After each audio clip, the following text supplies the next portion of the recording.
Welcome to this series of videos where we talk to Dr. Warren Corns, who's Research and Technical Support Manager at PS Analytical, about mercury and the various issues to do with mercury in the environment and analysis of mercury. Warren, we've talked about people becoming exposed to mercury in various different ways, including amalgam in their teeth. So if that's obviously a health risk to people, what happens to that mercury after someone dies?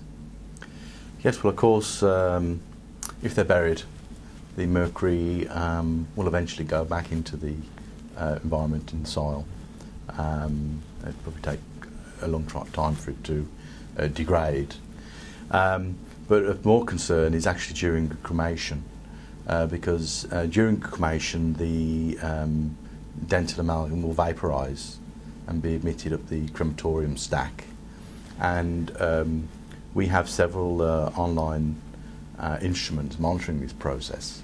What we typically see is after about 30 minutes into the cremation at a particular temperature, we have a huge mercury spike, sometimes close to saturated levels, which is the order of milligrams of mercury per metre cubed of gas.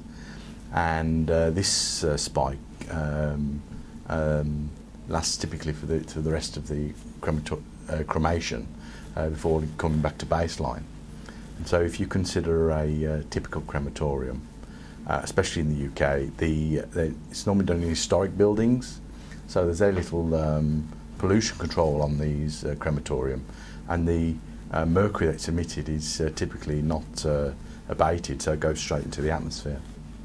Well, obviously a lot of people die every year, so that must add up. If you're talking about micrograms per cubic metre and it going on for 40 minutes, we're talking about a large amount of mercury across a whole population over a year. Yes, we're talking tonnes of mercuries per year.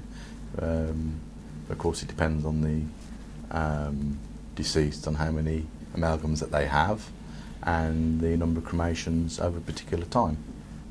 So that's a lot of mercury into our environment. Yes, it is.